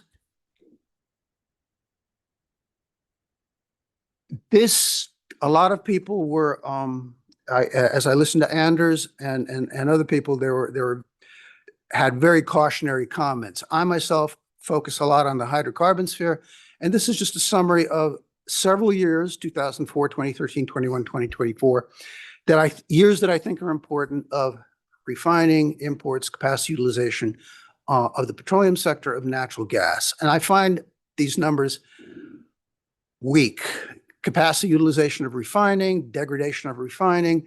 By example, the United States refining is usually 92 to 95%. Here you see it hovering in the mid-50s. Natural gas production across Ukraine, 1.7 billion cubic feet. Just by comparison, the area around what's known as the Marcellus-Utica Formation in the United States, the area around Pennsylvania, West Virginia, and Eastern Ohio, that's 25 billion cubic feet per day. So it's, Ariel mentioned the resource endowment. I think I try to do a quick calculation here. That comes out to about 35, 40 trillion cubic feet. Go for that. So one thing I forgot to mention before about the critical minerals, I was just giving a high-level discussion. What I think is very useful is the Kyiv School of Economics has a very detailed critical minerals tracker. I failed to put up a QR code on the slide deck. But next slide, please. I'm avoiding coal, but I'm also, so I'm looking here at electricity. The slide's a little complicated. It starts in the mid-1980s. I interpret the degradation in power generation basically to efficiency gains, not a loss of load requirements. But what you see towards the end is what other panelists, including Ariel, mentioned was the degradation of power generation, especially that last blip since the war began. Moving to, next slide, please. moving to European Russian hydrocarbon avoidance, sort of give you a progress report. This is something that I discussed in the October present event, but the data has been expanded, so you know. The left pane is basically all of the European crude oil imports. They've been 9 million barrels per day, declined to 7.5. Russian crude was initially 3 to 4.5, between 40 and 50% of total, but it has seriously contracted. What you see in the right pane is European crude oil imports only from Russia, and you see the contraction as of the beginning of December 2022. And you see a residual Turkey, one culprit. Interesting, Hungary, for as much as it complains, it doesn't have a particularly strong presence there. Next slide, please. Looking at petroleum products, despite having sizable capacity, Europe still requires considerable amounts of product imports. Again, similar kind of comparison here. The red is Russia, what Europe received in product imports. That has seriously contracted. If we take that red and expand it across different countries, we see Turkey again as being sort of this bad boy intermediary. Looking at natural gas. Next slide, please. This slide tries to present things a little differently. If I had more time, I'd give you an expanded story about the left pane. But suffice it to say, you see the blue, which is gas transited via pipeline through Ukraine, has completely been eliminated because the contract expired at the end of 2025. But you see this huge dominance of LNG. If you look at the right pane, which is US LNG exports by destination region, you see Europe as one of the dominant destination for LNG exports. So that's the complementarity that's there. If we go to the next slide, please, you see a little more about natural gas. Again, expanding what's the residual that's still there, and then also taking a look on the right pane, which shows European LNG imports from Russia. What doesn't come through pipeline, and where does it go? At the right pane in particular, I'd like to say is conveniently color-coded by using colors from the flags of the different countries. Black from Belgium, red from Netherlands, and gold from Spain. But, you know, that's my trial for a little joke. Next slide, please. Ukraine's impairment of Russian crude and products production and exports. How successful is it? Well, certainly, I cribbed the data from this slide from Gabriel Collins of the Baker Institute at Rice University. You see the acceleration of attacks on the part of Ukraine against Russian facilities. Next slide, please. But how well is it going? So on the left, you see the degradation in product exports, but on the right, you see crude oil exports still relatively constant. Next slide, please. So using some lines from Kepler, which they had in an October presentation, Russian refining apparently seems to be continuing to degrade. There'll be still impediments, but it's flipped to the shipment of crude oil. So crude oil is what you can't earn in foreign markets for your national treasury with petroleum products. You're probably going to get it from crude oil. Next slide, please. 3 more slides to go. These next 2 slides, I'd like to highlight something, a problem that's forthcoming in Europe, along with Ukraine. This is when we look at natural gas inventories here in the United States. On the left pane, you see stock changes. On the right one, you see stock levels. And I think everybody will agree that winters here in the last several years have been pretty severe. So you see a deepening pull of natural gas. That's on the left pane. And you see the troughs going deeper, but the rebounds always come back to 4 trillion cubic feet of storage. Next slide, please. Same kind of story, only we're looking at Europe and Ukraine. And you see in the left pane, you see severe winters, you see a depletion of inventories. But if you look at the right pane, look at how high we've gone, and you see we haven't reached 4 trillion cubic feet. So that's that's a pending crisis if you have a severe winter in the next few years. Next slide, please.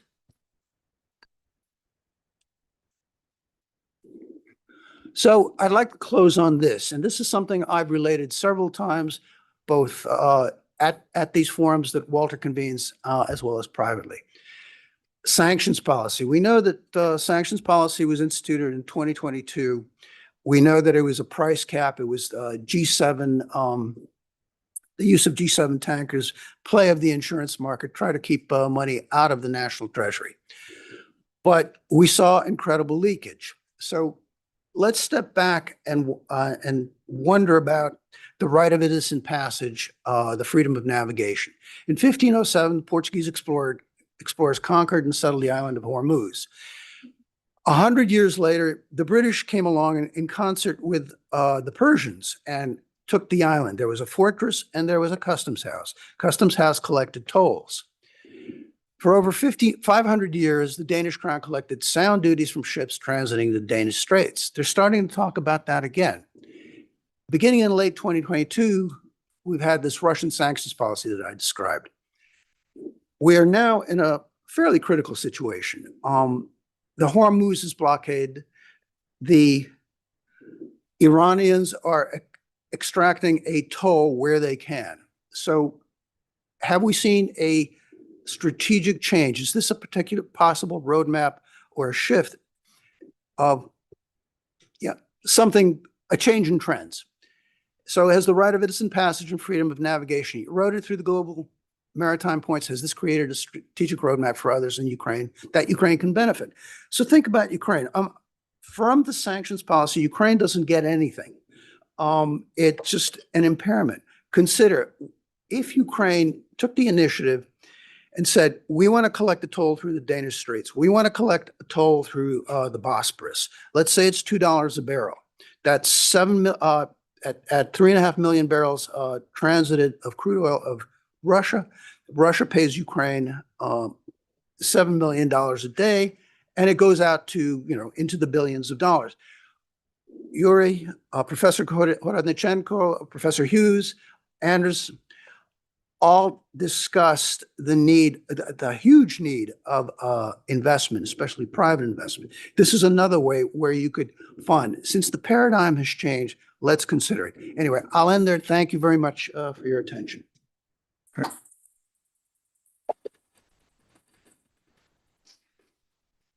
I'll also try and be brief. So firstly, thanks for everybody, particularly to Walter and the team, for inviting me, and for Ariel for the introduction, for chairing this today. Oh, thank you. Thanks, Max. Well, I'm going to cover recovery and reconstruction, but I want to begin from a different place, which was actually touched on in the opening panel when I arrived, is that, there is a focus on discussion of reconstruction. But really, I would say that at SCM and our president, Rinat Akhmetov, we're already thinking about financing recovery. But already our businesses now, in the middle of war, are investing in Ukraine and its reconstruction. Most people in here are from business. You know that business doesn't stop. While the operating conditions in the middle of wartime are deeply challenging, you still have to operate and you have to deal with that. And as well as conflict brings problems, it also creates opportunities. And our business have been investing in rebuilding electricity. And I'm going to come on to actually future-proofing electricity. We've been investing in combined heating plants, making sure that heat's on. We've been investing in new jobs for Ukraine, which I'll touch upon. And we've been, by investing and continuing to operate business, we create economic resilience for Ukraine at time of war. So I would just say, let us not only think about recovery. If we thought about it now, we're in 4 years of war, and we may have longer to go. There may be 2 further years of war to go. Who knows when it will end? That means it's very important also to focus on what we can do now, as well as the recovery at some point in the future when we have a ceasefire and a peace agreement. And I think that it's important that internationally, there is an element. I'm a Brit who lives in Ukraine. I understand the concept of Ukraine fatigue. And so it's also very important that the international community sees that Ukraine and Ukrainian companies and international businesses operating in Ukraine have confidence in Ukraine now and for the future. So it's important to talk about the fact that we do invest now and recognize that it's private, Ukrainian assets are destroyed by Russia, but Ukraine's economy and Ukrainians' reconstruction is financed by private business, both Ukrainian and international. And that's not something that happens in 2 years. That's something that is active, present, and taking place right now. And I'm going to give some figures and examples to back that specific point up. So for us, as SKM and Mr. Akhmetov, it's a point of principle. Act now. Invest now. Take opportunities now. And consider how you prepare best for the future that will come. Now, I said figures. Let's look at the big figures. So since the full-scale invasion from Russia began in February 2022, SKM as a group has already invested $1 billion in Ukraine. And much of that was in making direct investment to rebuild essential assets that had been destroyed by Russian attacks, whether it's, for example, reconstructing rail tracks, reconstructing bridges that are necessary to move materials, whether it's putting in new energy sources to fire up our steel businesses, whether it's building out new wind farms in order to diversify Ukraine's energy base. That has been important. Now, it was touched upon earlier. I'm going to go a little bit more in detail, which is this question of what were the attacks on the energy system, what were the costs, and what are we doing about it? And I'm kind of going to summarize that in probably 3 points, which is what is the damage, what is the repairs that we're doing now, and what does the future look like? So we have a positivity about how we move forward, not just about the damage that's been suffered. And I think, the past winter, if anybody was in, I'm sure there's lots of people in here who've been in Ukraine during the last winter. It was tough. It was very difficult. And perhaps it's certainly the most challenging since the war began. However, there were attacks on power plants, on power distribution systems, attacks on substations, on hydropower facilities, and the damage was significant. In DTEC's facilities, DTEC is the energy business of System Capital Management. It's endured over 220 attacks. That's rocket and drone attacks over that period. And it's had to work hard after every single strike to restore power to customers. It's been pretty good at it. I mean, we've repaired grids and restored power on average to 200,000 households every day since the war began. Of course, that means that many households have had their power restored many times because of the continual damage that takes place. And as of the summer, as Ariel mentioned, we were having a meeting earlier this week, 90%, at the end of 2024, 90% of DTEC's thermal energy generating ability had been destroyed. So that's an enormous challenge for Ukraine. And that's why the power outage was so significant during the winter, because that thermal energy is required to balance the system. So now, where we sit here, almost on the 1st of May, we have a large job to do. We've only got a few months to be able to reconstruct Ukraine's energy system in time for next winter, so that we can show our resilience again and continue to resist the Russian attacks. And this is taking place now with really close coordination between business, between the American government and the European Union, and between the government of Ukraine. It wouldn't be possible without all actors working together at pace to make this happen. Unfortunately, we can't transform the system at this point. There isn't time to transform it in the middle of it. We can begin the transformation, I'll talk about that, but we can't do it completely. So what we have to do is start rebuilding some of the TPPs, as many as we can, as quickly as we can. So to give you an idea of scale, when the winter ended, our DTEC's generating capacity was 1,200 megawatts. Since then, we've already reconstructed 1,000 megawatts. in the past 2 months or so. But our target is much bigger than that. We have to reconstruct another 2,000 megawatts before we reach the middle of October, and the heating season temperature goes down and the heating season begins. And that's an expensive effort. The cost is estimated at 300 million euros. And in this case, the company, SKM and DTEC, we will provide 152 million euros of that from our own funds. And we're really happy to say the US government and our colleagues in the European Union are providing through donor assistance the other 148 million. And we're on track to be able to do that. But let's say a moment about, what does the future look like, which I think is very important. We continue to invest in energy now. So in 2025, we invested $1.4 billion in energy in Ukraine. And much of that is clearly about building a new future energy system that's different from the past. And in that, what I mean by what are we doing? It's building distributed generation, more wind farms, more solar, battery storage, which we referred to in the critical minerals, which we are building out and already have built battery storage. So what we want to locations. They are. We don't Let's want not talk about it. Well, we don't want the Russians to know where they are, obviously.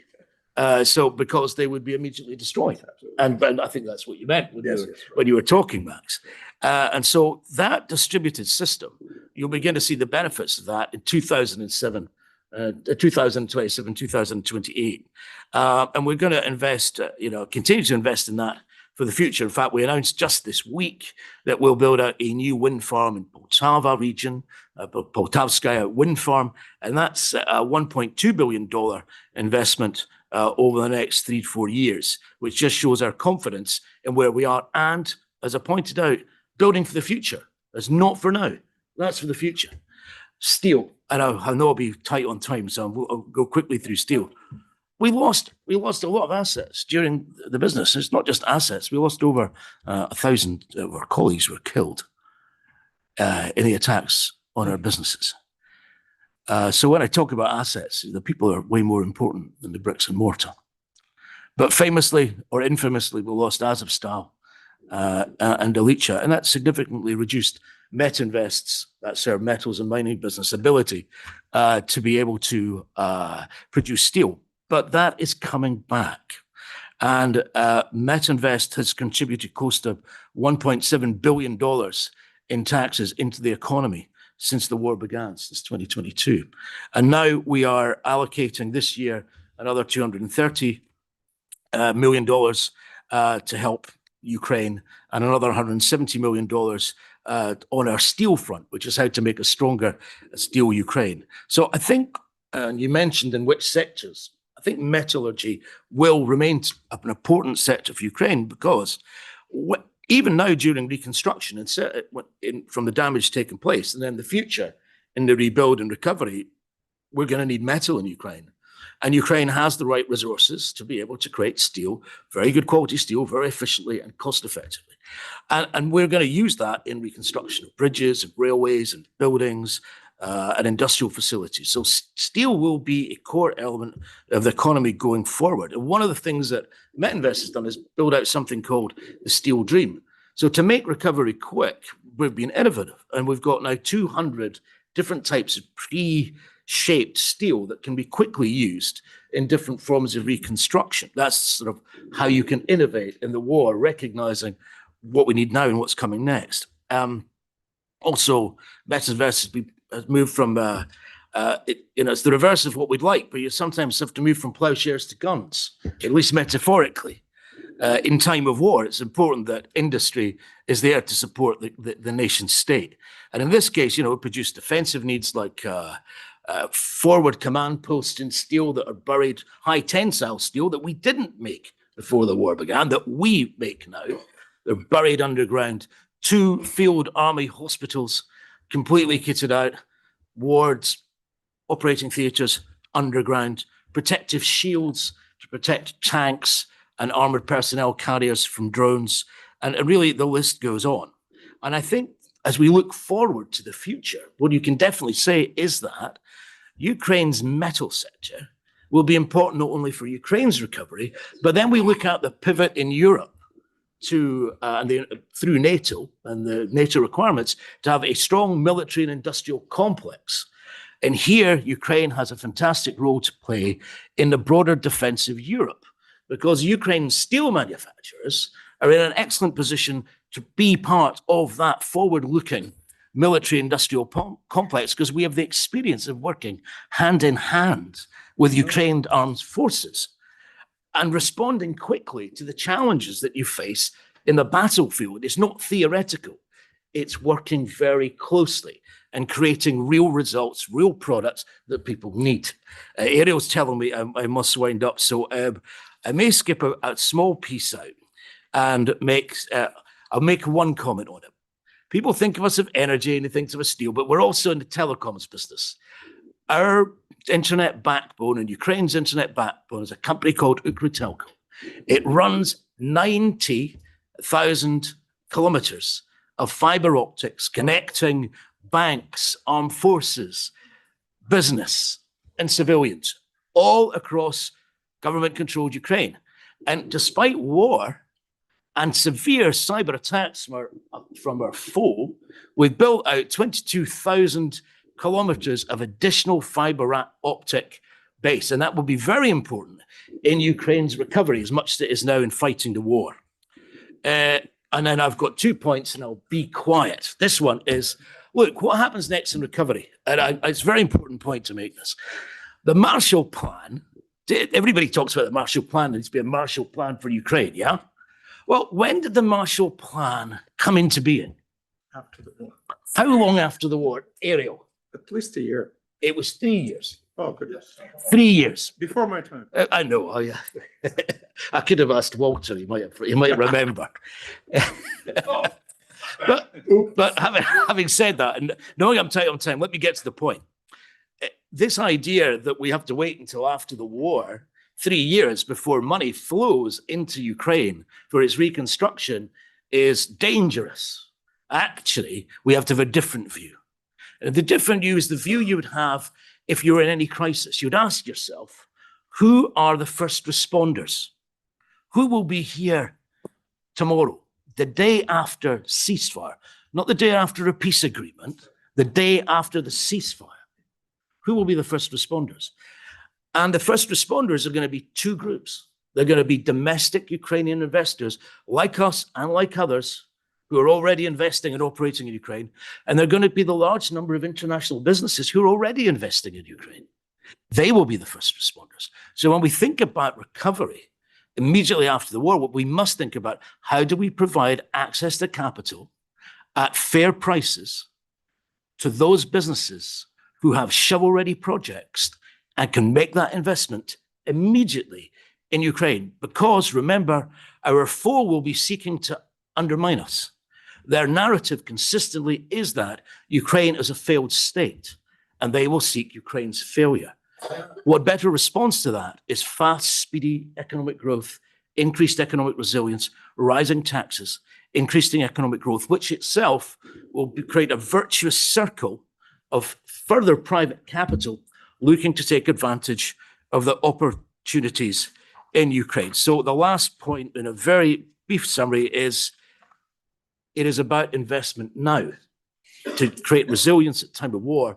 And it's about having the right mechanisms in place when war ends to ensure that the recovery can be quick and successful and effective, and demonstrate that opportunities are not just to be discussed, but can be delivered, and it can be delivered by private capital faster than any other mechanism.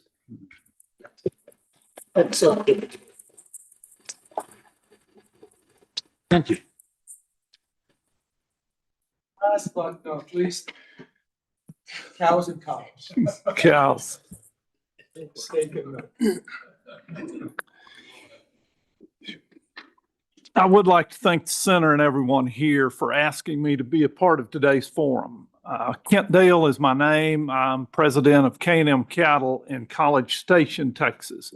We have ranching operations in Texas and Oklahoma. When this was brought up, and I saw that the focus today is promoting Ukraine's industrial sector with the greatest potential for swift success. For any industry sector to achieve swift success, innovation will be needed. Innovation has always been an important part of agriculture, and Ukraine's agriculture sector must be prepared to embrace it. Without rapid innovation, the agriculture sector of Ukraine will not return to the economic powerhouse it was before the war. Data from the World Bank Group reflects that in 2021, and I know I'm looking back in time, agriculture was a vital part of the Ukrainian economy.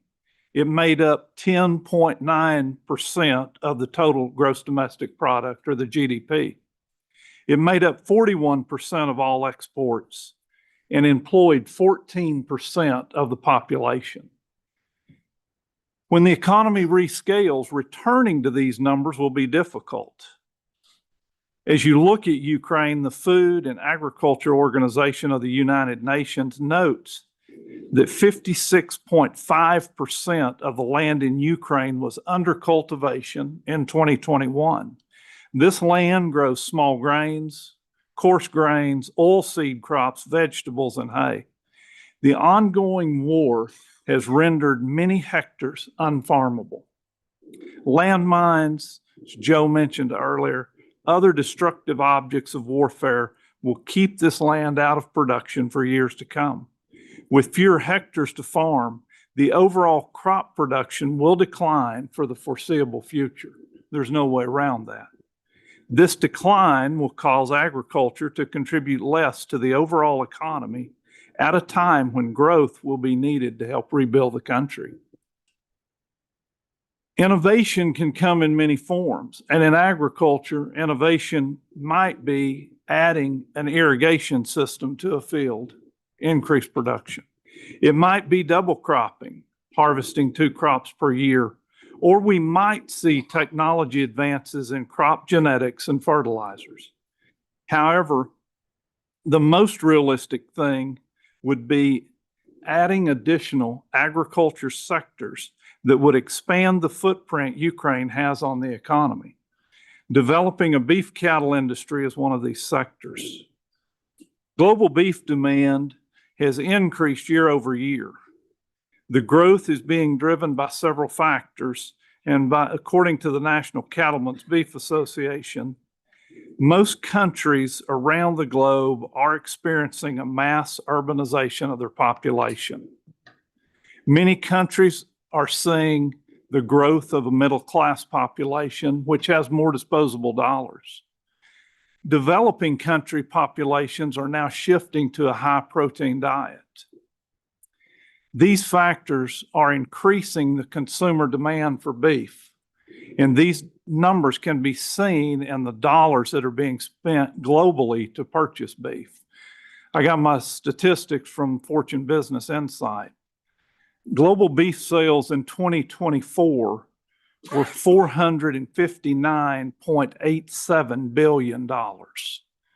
In 2025, the global beef sales ended at $484.75 billion.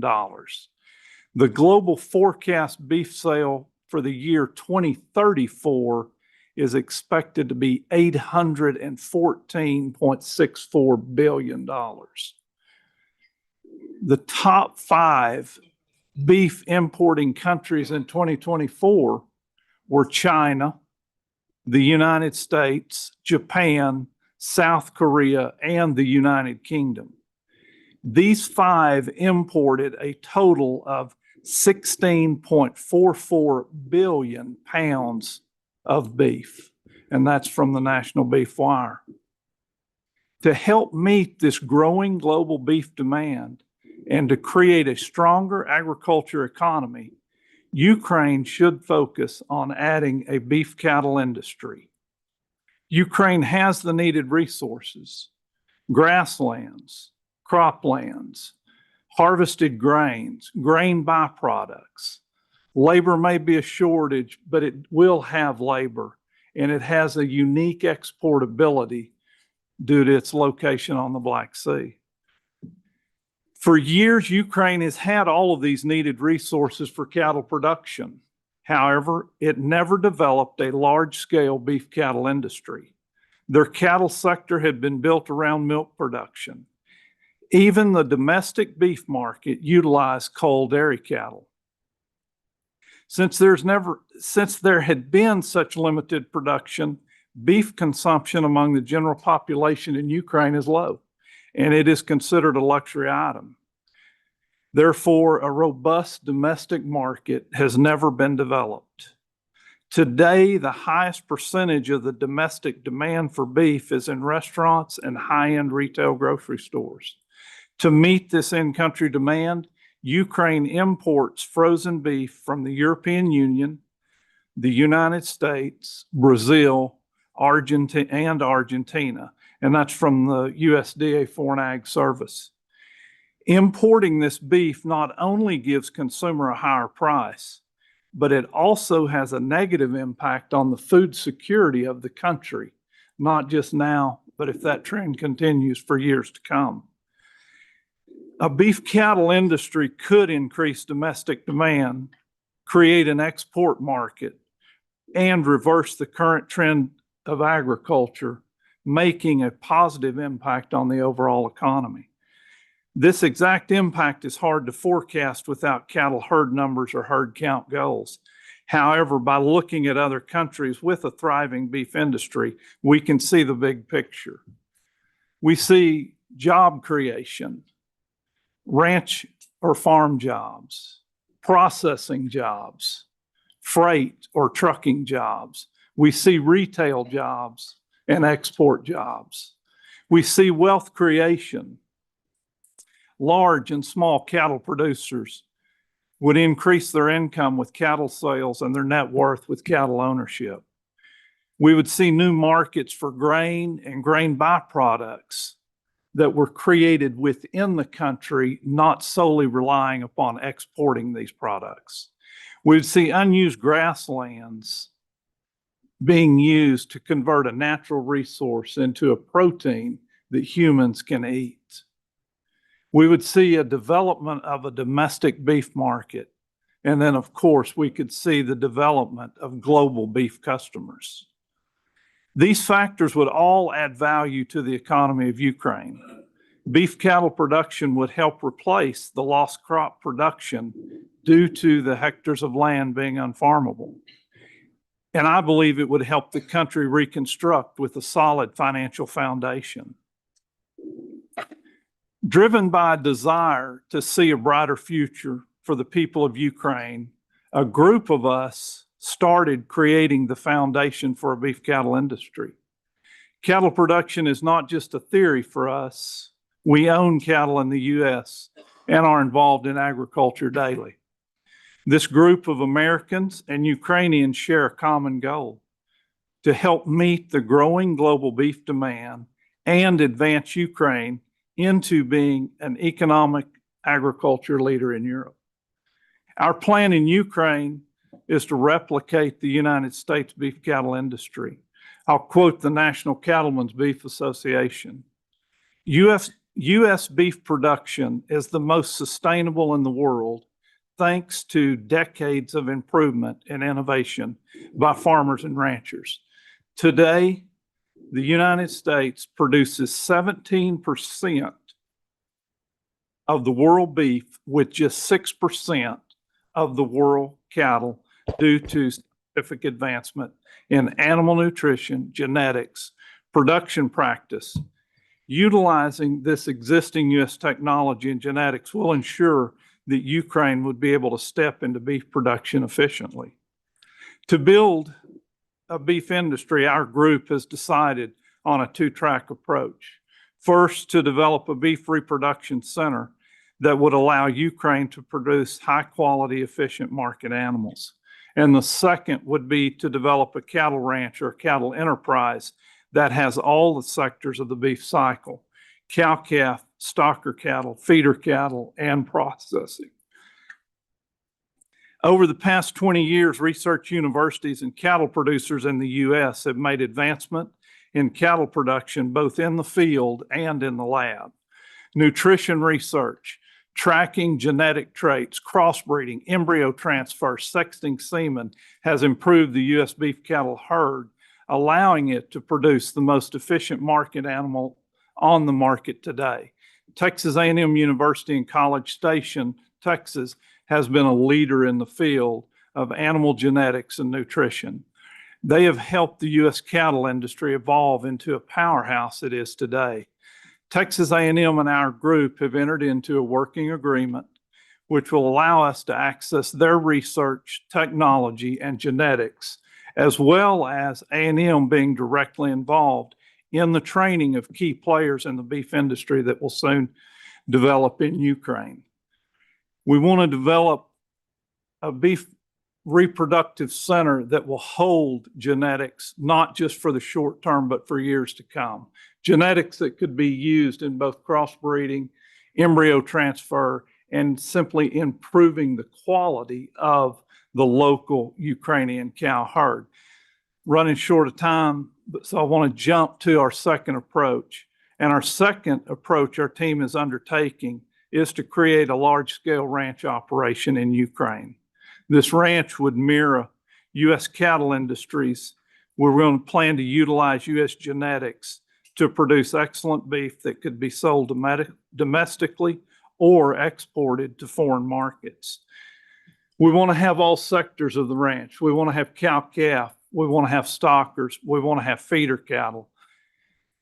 And then ultimately, we will handle our own processing in Ukraine, where the cattle would be euthanized, cuts for meats developed, and then could be either sold domestically or exported. Because of the magnitude of this venture, our team has been in the planning stage for a little over a year now. We understand that it will require land, capital, labor, equipment, infrastructure, cattle genetics, technical expertise, and practical expertise. And currently, we are moving beyond the planning stage and have started building the foundation for this venture. We have strategic partners both in the U.S. and in Ukraine. Land is currently being identified and acquired in Ukraine. Cattle genetics are being listed. The working relationship with Texas A&M has been secured, and cattle working systems are being studied. Our vision is to create an agriculture sector that will advance Ukraine and create wealth for the individuals and entities involved. This model could open the door for large, mid-sized, and small producers to participate in the beef cattle industry, adding an additional revenue stream to their operation. As the industry develops, it will create jobs, create wealth, strengthen the cash grain markets, meet domestic beef demand, and allow Ukraine to capture part of the growing global beef demand. Adding a beef cattle industry would help the agriculture sector of Ukraine achieve swift success and advance the overall economy, both in the short term and the long term. Thank you for the opportunity to share my thoughts and this vision today. Thank you very much. Thank you very much, Mr. Dale. Walter is telling me we have 5 minutes for questions. I want to ask the first question to Mr. Pyziur and to Jock. Both of you, if you were to advise an investor today, how would you structure the insurance or other investment guarantees so that the private investors' funds, by private I mean individual or private sector public investor, would not be lost? Do you want to take it first? I'll give you the Sure. Okay. And please, every answer 30 seconds or less. Okay. I'm stumped because this isn't my field of expertise, but so I'll just crib my lines from Perry Boyle, who spoke at the second last one in October, and he said Perry Boyle runs a drone funder, MITS Capital. One of the people will be speaking later on this afternoon from this organization. But he said, well, funding was so hard to get capital into Ukraine was so difficult. We set up an intermediary in Denmark. And once that was set up, then everything flowed from there. So I don't know all the other components that you described. I wouldn't know how to advise, but plan A, work in Ukraine, plan B, find an intermediary like Denmark. Interesting. Okay, go ahead. It's complex. In 30 seconds, maybe I need a minute. Firstly, what is the most important when you begin setting up any? Sorry, on my other hat on, I'm also the joint chairman of the British-Ukrainian Chamber of Commerce. So I get asked this question regularly and understand that problems happen when the right steps are not taken. So number one is establish the correct legal identity. Take the time, take the advice, spend the money, understand the market, and ensure that you have a robust legal structure in place that will prevent future attacks either from the government agencies, or other bad actors who often act in Ukraine. That's number one. Take that time, do that research, get the legal structure right. Number two was your question about investment at time of war or just after war, and a question about risk taking. Look, there is, okay, there at the moment, it is very difficult to ensure conflict risk. There are some conflict risk insurance products available commercially, and those have been actually taken up in Ukraine. I spoke to the largest insurance company about this recently. I had them speak to our chamber. So it is possible to find conflict risk insurance, although challenging and high price premiums.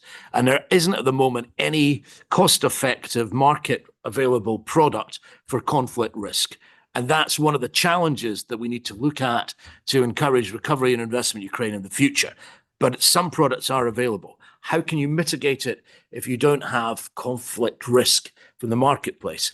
Well, one of the types of investors who are investing in Ukraine at the moment is look carefully at sovereign export funds, as those are active in Ukraine.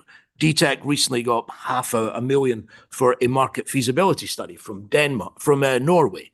Our Tigaluskaya wind farm, we used Vestas wind generators. Those were underwritten by the Danish government. And there are other opportunities there also. We built a battery farm. That was underwritten by the American government. So look for sovereign guarantees from nation states that are interested in supporting Ukraine at time of war, and some capital will be available. Excellent. Well, our betters are telling us one question. So no questions? It's got to be the shortest question. The shortest question. Yeah, go ahead. Yeah. Identify yourself. Okay, just real quick.